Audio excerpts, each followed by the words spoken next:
আসসালামু আলাইকুম রহমতুল্লাহি ওয়া বারাকাতুহু। ফার্মের মুরগি জীবনের অবিচ্ছেদ্য একটি অংশ। আপনি চান বা না চান, ফার্মের মুরগি আপনাকে খেতেই হবে। কারণ ফার্মের মুরগি সস্তা। আর যারা বলেন যে দেখা গেছে আমি ফার্মের মুরগি খাই না, দেশি মুরগি ছাড়া খাই না, যদি আপনি ঢাকায় বসবাস করে থাকেন তাহলে আপনি ঢাকা বা বিভিন্ন সিটি অঞ্চলে বসবাস করে থাকেন যেখানে আপনার মুরগি পালার জায়গা নাই, ওইখানে আপনাকে মনে চাক বা না চাক, আপনার ইচ্ছাই হোক অনিচ্ছাই হোক, ফার্মের মুরগি খেতেই হবে। আর ফার্মের মুরগিতে এখন বিভিন্ন ধরনেরই ভ্যারিয়েশন আছে, যেমন তান্দুরি চিকেন, বারবিকিউ, গ্রিল বা এগুলো সবাই কম বেশ খেতে হয় বা খায়। এজন্য এই ছেলে ফার্মের মুরগি খায়, কিন্তু যে মানুষ যে ন্যাকামো করে যে আমি ফার্মের মুরগি খাই না, দেশি মুরগি ছাড়া খাই না, এগুলো একদম ভুয়া কথা। আর আপনার যদি ফার্মের মুরগি পালতেই হয় তাহলে কিন্তু দেশের বাড়ি ছাড়া আপনার কোনো উপায় নেই। আর দেশের মা বোনেরা ইচ্ছা করলে এটা অ্যাভেলেবল করতে পারে, ফার্মের মুরগি বা দেশি মুরগি পালতে পারে। কিন্তু আমি যদি সবসময় দেশি মুরগি খেতেই হয় তাহলে আমাকে দেশের বাড়ি যেতে হবে বা দেশের বাড়ি থাকতে হবে, বড় স্পেসে থাকতে হবে যেখানে নাকি আপনি মুরগি লালন পালন করতে পারেন। আর নাহলে আপনার মুরগি খেয়ে আপনার ফার্মের মুরগি ছাড়া আপনি খেতে পারবেন না। আর সোনালি মুরগি এখন ট্রেন্ড চলতেছে, আপনার এই সোনালি মুরগিরই ট্রেন্ড চলতেছে। ওটাও খারাপ না, কিন্তু স্বাদে ফার্মের মুরগি দেশি মুরগির মতো আসে না। আবার কোয়েল পাখি আমি খেয়ে দেখেছি যে কোয়েল পাখি আল্লাহর রহমতে দেশি মুরগির মতোই একেবারে স্বাদ, পুরাই দেশি মুরগির মতোই মনে হয়।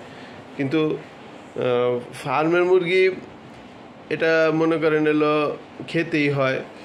আর যদি আমরা জীবাণুর কথা বলি, জীবাণুর প্রসঙ্গে আসি, তাহলে দেখা গেছে যে সম্পূর্ণ যারা আমরা দুনিয়াতে যারা বর্তমানে বিশেষ করে হাই সোসাইটিতে বা বিভিন্ন ধরনের ভালো জায়গায় বসবাস করতেছি, প্রপার মানে বিভিন্ন মানে অঞ্চলের মেইন জায়গায় আমরা বসবাস করতেছি, তাদের ওই ফরমালিন খাওয়া ছাড়া কোনো মানে ফরমালিন খেতে হয়। আপনি পানি খান, পানির ভিতরে আপনার ফরমালিন আছে, তো সব কিছুতেই ফরমালিন আছে। কিন্তু তারপরও সুস্থতার মালিক তো আল্লাহ তালা যাকে ভালো মনে করেন তাকে সুস্থ রাখেন, বা যাকে অসুস্থতা দেওয়ার মতো মনে করেন তাকেই অসুস্থতা দেন।